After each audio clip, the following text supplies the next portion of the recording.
Dear student, आज हम लोग एमोनिया के बारे में स्टडी करना चाहते हैं। एमोनिया को अगर हम लोग देखें तो एमोनिया हमारे सिलेबस में एक लौती ऐसी गैस है जो बेसिक इन नेचर है। बेसिक इन नेचर का मतलब है ये इकलौती गैस है जो रेड लिटमस को ब्लू में कन्वर्ट करती है।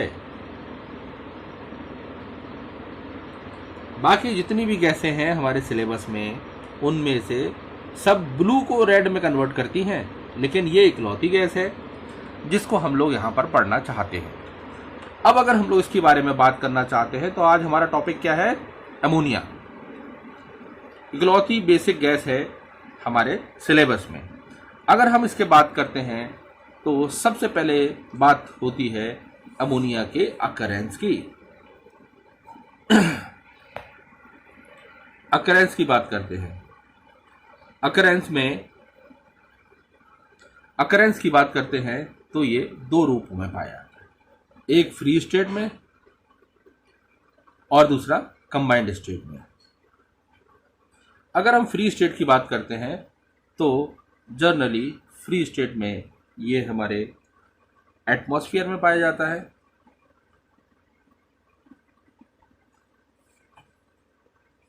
इसके अलावा टॉयलेट वगैरह में जो बदबू आती है वो बेसिकली अमोनिया से जुड़ी हुई होती है।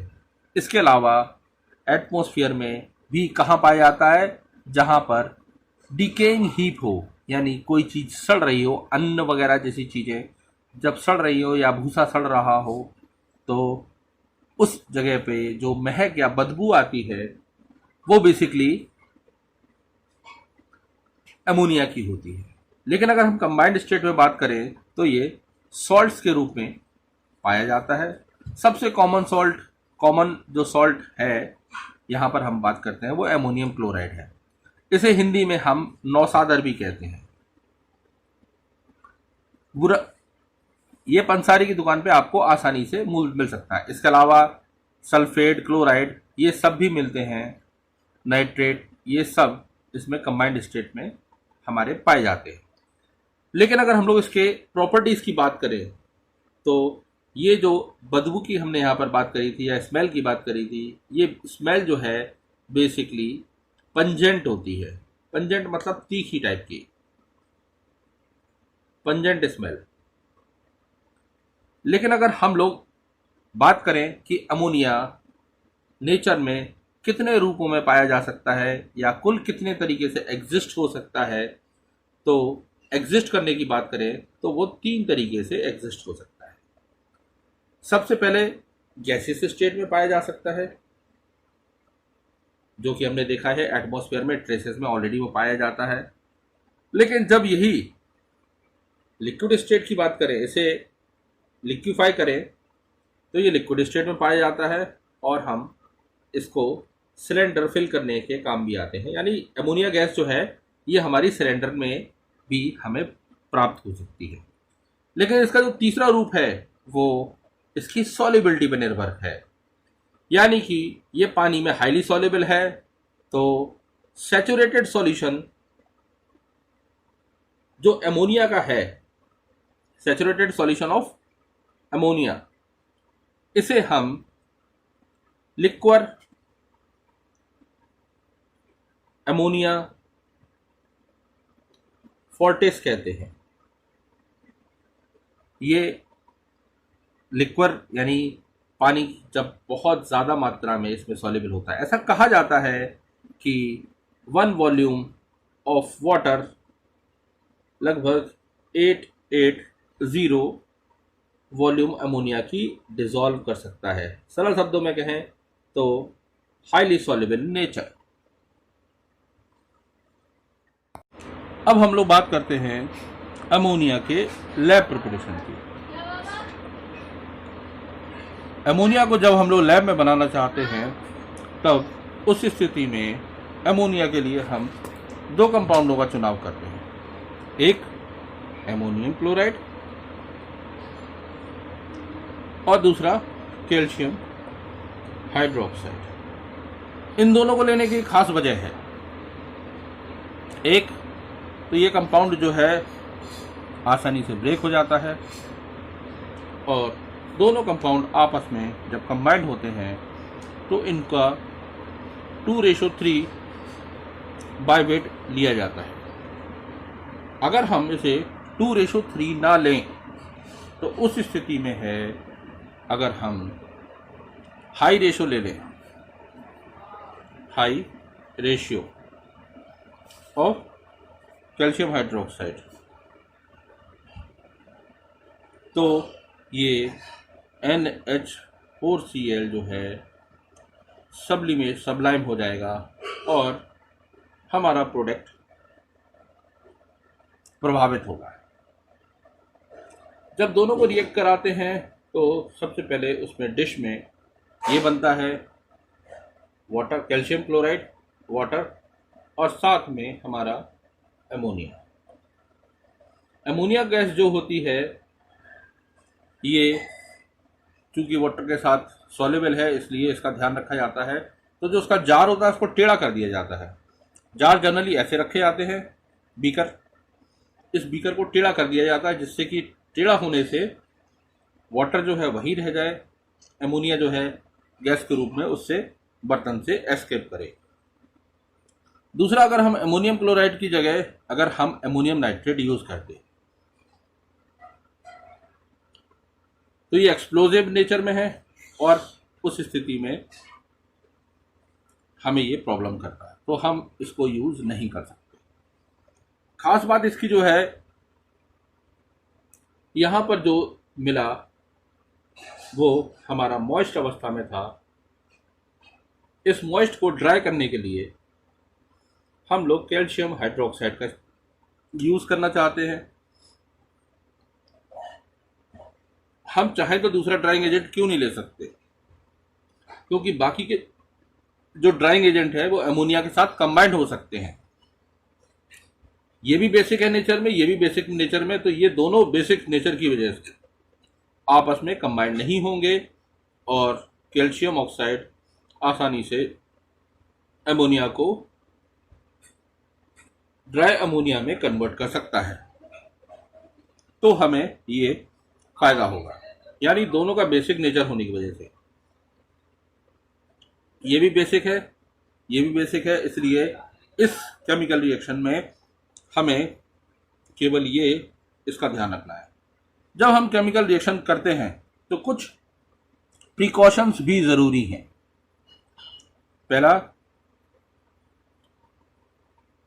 जैसे हम लोगों ने अमोनियम नाइट्रेट को सिलेक्ट नहीं किया। दूसरा, वेट का हमें ध्यान रखना है।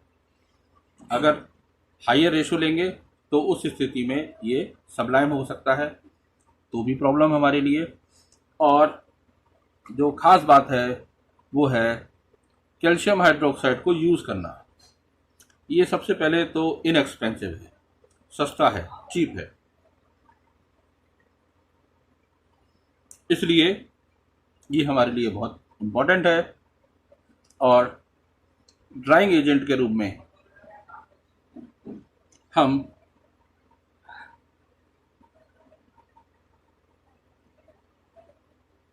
कैल्शियम ऑक्साइड का ही यूज़ करते हैं, क्योंकि ये बेसिक इन नेचर होने की वजह से, बेसिक इन नेचर, ये उससे केमिकली रिएक्ट नहीं करता और आसानी से इसको ड्राई करके हमें ड्राई अमोनिया दे देता है, जो कि हमारी रिक्वायरमेंट होती है। ये हमारा लैब प्रिपरेशन। अब हम लोग बात करते हैं manufacture of ammonia. Manufacture of ammonia में हेबर्स प्रोसेस सबसे इम्पोर्टेंट प्रोसेस में से एक है। इसमें हम लोग क्या करते हैं, डायरेक्ट नाइट्रोजन को हाइड्रोजन के साथ 1:3 में कंबाइन करते हैं और हम अमोनिया गैस प्राप्त करते हैं। ये जो नाइट्रोजन है ये हम लिक्विड एयर से प्राप्त करते हैं। ये जो हाइड्रोजन है इसे हम वाटर गैस से प्राप्त करते हैं, फ्रॉम वाटर गैस।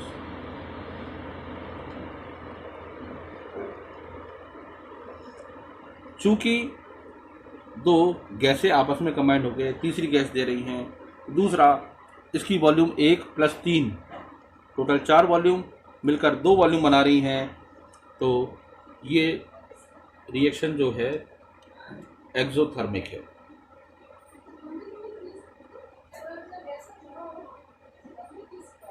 एक्सोथर्मिक का मतलब हीट इज गिवन आउट।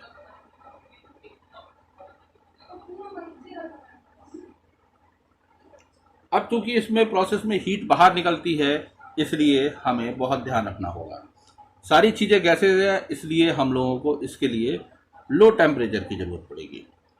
क्यों? क्योंकि ऑलरेडी एक्सोथर्मिक तो है, ये खुद ही हीट जनरेट कर रहा है, इसलिए हमारा ये लो टेम्परेचर फेवर करेगा। और लो टेम्परेचर जो ये फेवर करेगा उसकी रेंज 450 डिग्री सेंटीग्रेड से लेकर 500 डिग्री सेंटीग्रेड की रेंज में होगी। अगर बहुत ज़्यादा हाई टेम्परेचर हुआ तो हाई टेम्परेचर पे प्रॉब्लम ये आएगी कि ये रिएक्शन एमोनिया बनाने की बजाय रिवर्स डायरेक्शन में प्रोसीड होने लगेगा, और उस स्थिति में अमोनिया एज जैसे ही बनेगी वैसे ही इमीडिएटली वो नाइट्रोजन और हाइड्रोजन में टूटना शुरू हो जाएगी। तो हमारा जो मेन पर्पस है अमोनिया का मैन्युफैक्चरिंग, वो नहीं अचीव हो पाएगा। दूसरी बात, क्योंकि 4 वॉल्यूम मिलकर 2 वॉल्यूम बना रही हैं, इसका मतलब ये है कि हमारी वॉल्यूम जो है संख्या घट रही है, इसलिए इसमें प्रेशर की बात करें तो हाई प्रेशर फेवर किया जाएगा। प्रेशर जो होगा वो हाई होगा। हाई प्रेशर जनरली अगर हम माने तो लगभग 200 एटमॉस्फेरिक प्रेशर के बराबर। इसके अलावा इसमें हमारे कैटलिस्ट भी होते हैं। कैटलिस्ट को यानी जो ये रिएक्शन को तेज गति प्रदान करेंगे, वो बेसिकली फाइनली डिवाइडेड आयरन होता है, यानी आयरन के छोटे छोटे टुकड़े।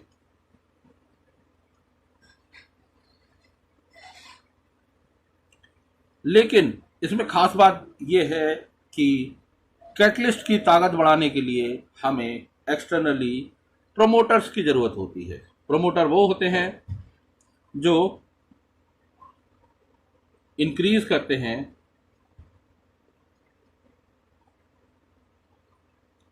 Increase the capacity of catalyst. और अच्छी बात यह है कि ये जो कैपेसिटी कैटलिस्ट की बढ़ाते हैं, इस कैटलिस्ट के लिए जनरली हम लोग या तो एल्युमिनियम ऑक्साइड यूज़ करते हैं या फिर हम मेटल के रूप में मॉलिब्डेनम यूज़ करते हैं। यहाँ पर बस ये चीज़ ध्यान रखने की होती है, जो दोनों में सस्ता हो हम उसका उपयोग करना चाहेंगे। तो इस प्रकार हम यहाँ पर जो अमोनिया गैस है इसको आसानी से प्राप्त कर लेते हैं। इसके अलावा जो इम्पोर्टेंट है वो ये 4 पैरामीटर हैं जो हमें ध्यान रखने पड़ेंगे। अब हम लोग बात करते हैं फिजिकल प्रॉपर्टीज़ की। फिजिकल प्रॉपर्टीज़ अगर इसकी देखी जाए अमोनिया की, तो कुछ खास तो नहीं है। एक इसकी पंजेंट स्मेल,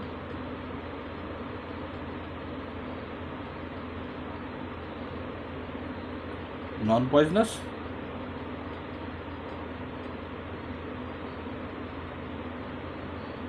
क्योंकि ऑलरेडी एटमॉस्फेयर में पाई जाती है, अगर पॉइजनस होती तो हमारे लिए दिक्कत होती। तीसरा,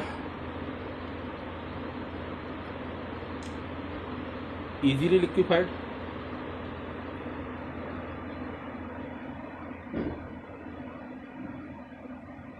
eight 10 degree centigrade at 6 atm, यानी लो प्रेशर पे भी और लो टेम्परेचर पे हम इसको आसानी से लिक्विफाई कर सकते हैं। इसकी एक अच्छाई, और ये पानी के साथ हाईली सॉल्युबल इन वाटर।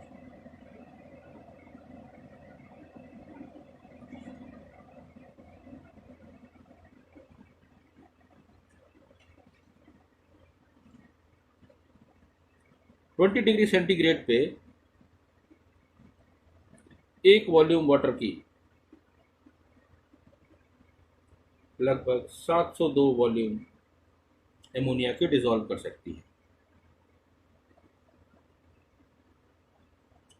यानी अगर हम टेम्परेचर चेंज कर दें तो ये वॉल्यूम की मात्रा में अंतर आ सकता है। जैसा हम लोगों ने शुरू में 880 बोला था ना, उस तरह तो इसमें अंतर आ सकता है। अब हम लोग बात करते हैं अमोनिया की केमिकल प्रॉपर्टीज़ के बारे में। केमिकल प्रॉपर्टीज़ में सबसे इम्पोर्टेंट जो है वो है बेसिक प्रॉपर्टीज़। अगर हम लोग बात करते हैं ड्राई अमोनिया की,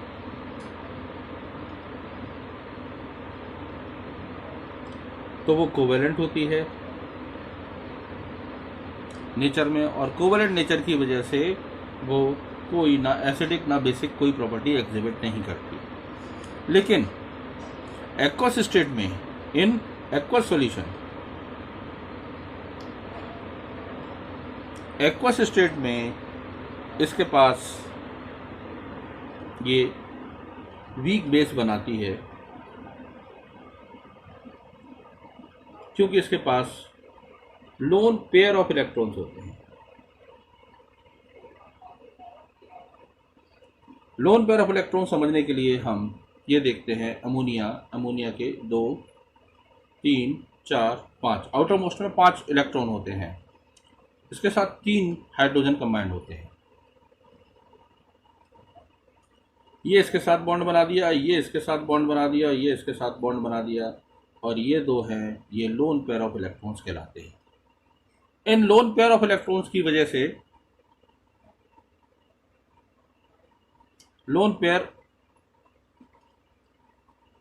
वजह से ये बेसिक नेचर एग्जिबिट करते हैं, और बेसिक नेचर एग्जिबिट करने पर ये NH3 प्लस H2O जब कंबाइन होते हैं एक्वस सॉल्यूशन में, तो ये एक वीक बेस बनाते हैं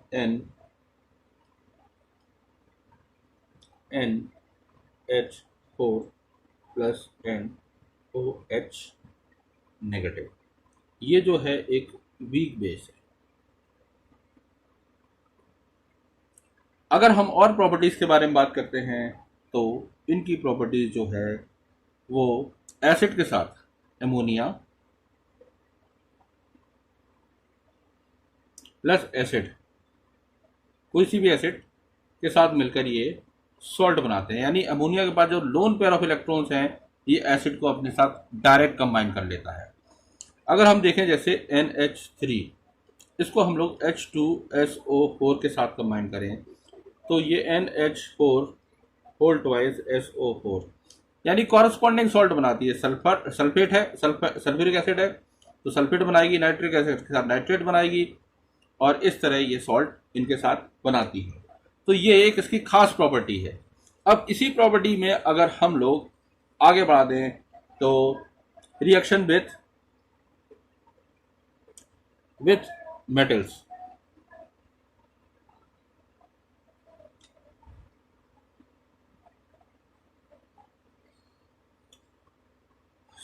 सॉल्ट, मेटल्स के सॉल्ट के साथ अगर ये रिएक्ट करे तो ये अलग अलग सॉल्ट के साथ अलग अलग रिएक्शन देती है। यानी कि अगर हम लोग बात करते हैं जैसे FeSO4 के साथ विथ FeSO4 के साथ जब ये रिएक्ट करेगी तो FeSO4 plus sulphate ammonium hydroxide, और उस स्थिति में ये FeOH2 यानी एक डर्टी ग्रीन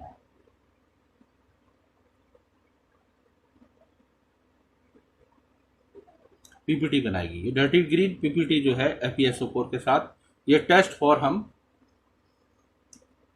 Fe+2 के लिए ले सकते हैं। अब अगर हम इसी में देखें, अगर ये विथ FeCl3 रिएक्ट करे यानी फेरिक क्लोराइड, तो FeCl3 के साथ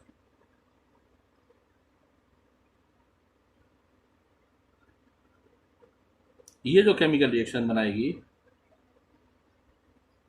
ये हमारा एक रेडिश ब्राउन प्रेसिपिटेट देगी, FeOH3 का रेडिश ब्राउन,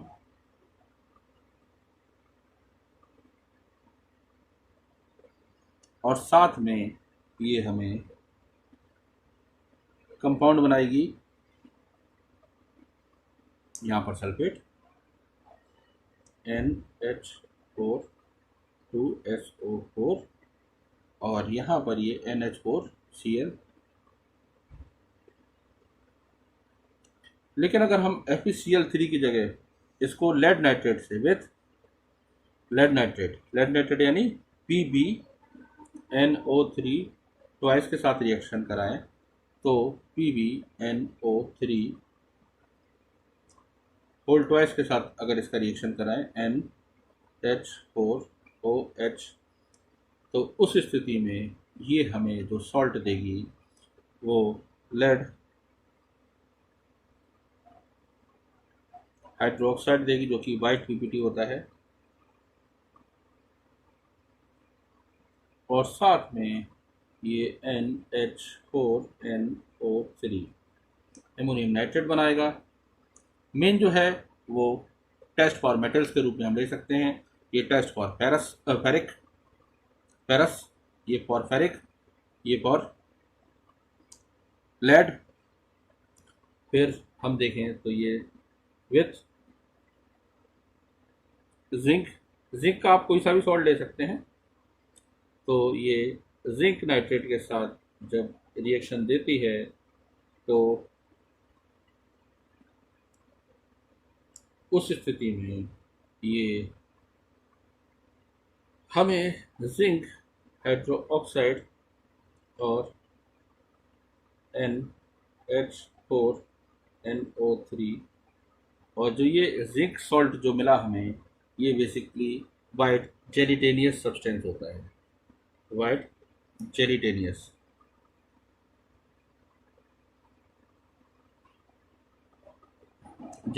मतलब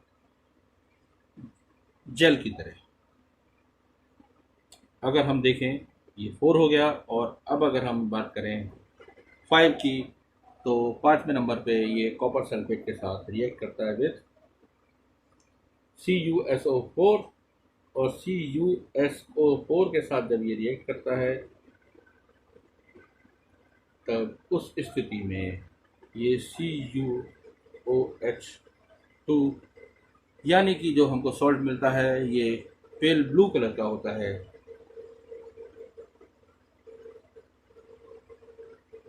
पेल ब्लू सॉल्ट देता है, और उस स्थिति में ये अमोनियम सल्फेट।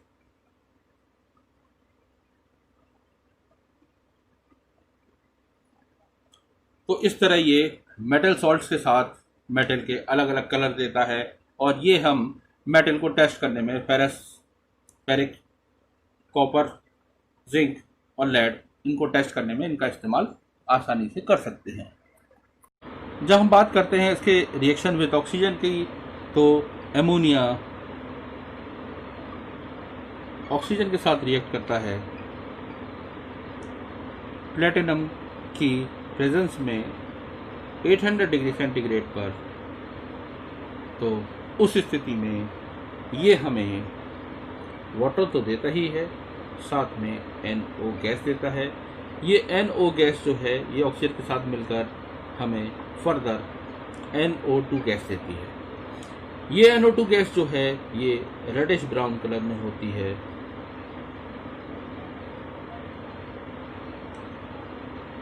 और इसे हम टेस्ट फॉर एमोनिया भी मान सकते हैं। परंतु ये रिएक्शन जो है थोड़ा एक्सप्लोसिव होने की वजह से, धमाकेदार, हम अवॉइड करते हैं।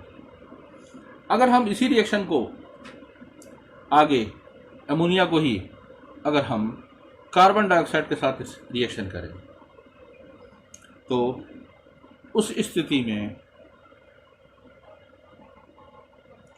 CO2 के साथ मिलकर ये हमारी यूरिया बना देता है, NH2CONH2।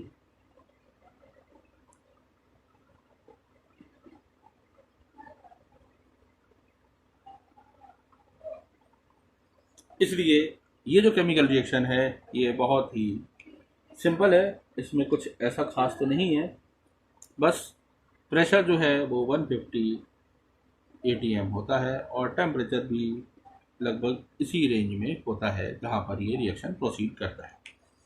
लेकिन अब हम एक बहुत इंपॉर्टेंट रिएक्शन देखने जा रहे हैं, रिएक्शन विथ क्लोरीन। अगर क्लोरीन की बात करी जाए तो क्लोरीन के साथ इसका रिएक्शन दो प्रकार से होता है। एक जिसमें हम क्लोरीन एक्सेस में ले लेते हैं, उस स्थिति में ये N2 गैस प्लस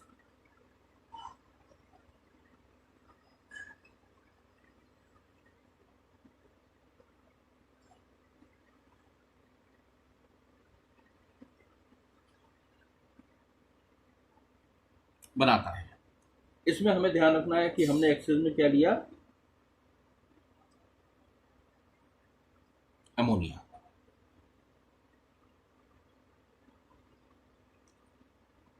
लेकिन अगर हम इसी केमिकल रिएक्शन में अमोनिया की जगह Cl2 एक्सेस में ले लें तो उस स्थिति में ये एक अलग तरह का कंपाउंड देगा और वो हमारा NCl3 होगा। NCl3 ये नाइट्रोजन ट्राइक्लोराइड है,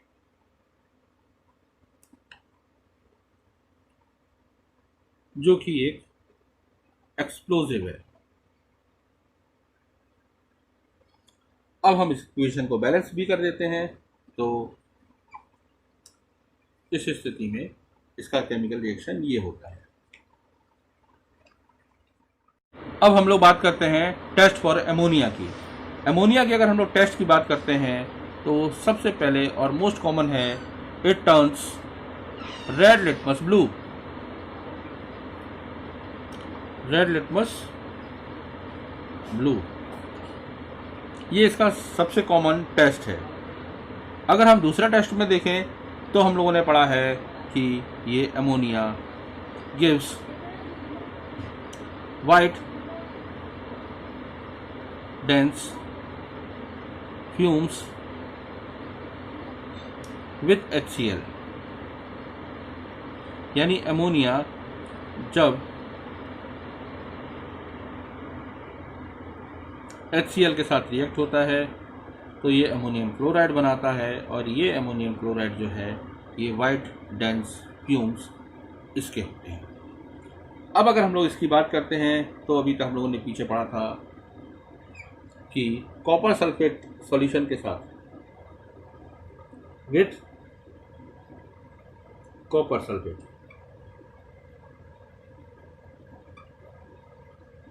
सल्फेट सॉल्यूशन के साथ ये हमें ब्लू प्रेसिपिटेट बनाता है।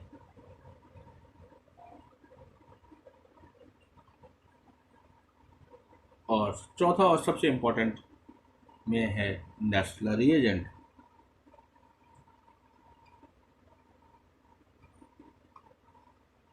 नेस्लर रिएजेंट या नेस्लर सॉल्यूशन के साथ इसमें ये हमें देता है ब्राउन कलर प्रेसिपिटेट।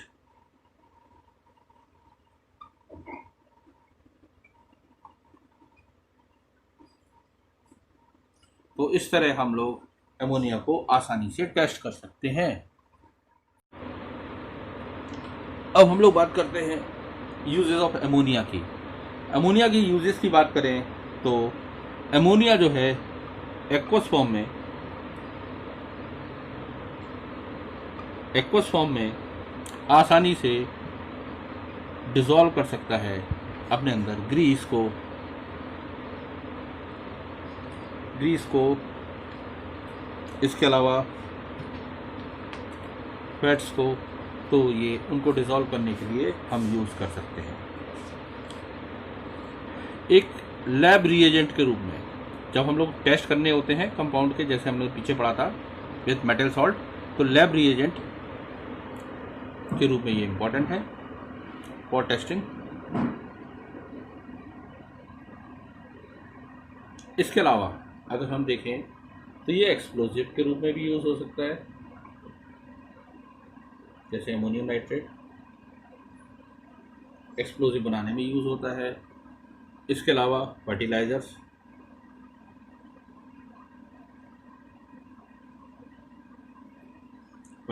में अमोनियम नाइट्रेट फर्टिलाइज़र भी है, ये भी है, और अमोनियम के जितने सॉल्ट्स हैं वो सब हमारे अच्छे फर्टिलाइज़र्स के रूप में यूज़ होते हैं। इसके अलावा अगर हम देखें तो रेफ्रिजरेशन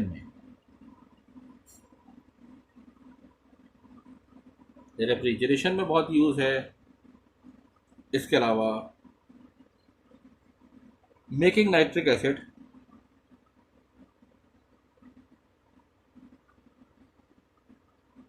बाय ऑस्टवर्ड्स प्रोसेस,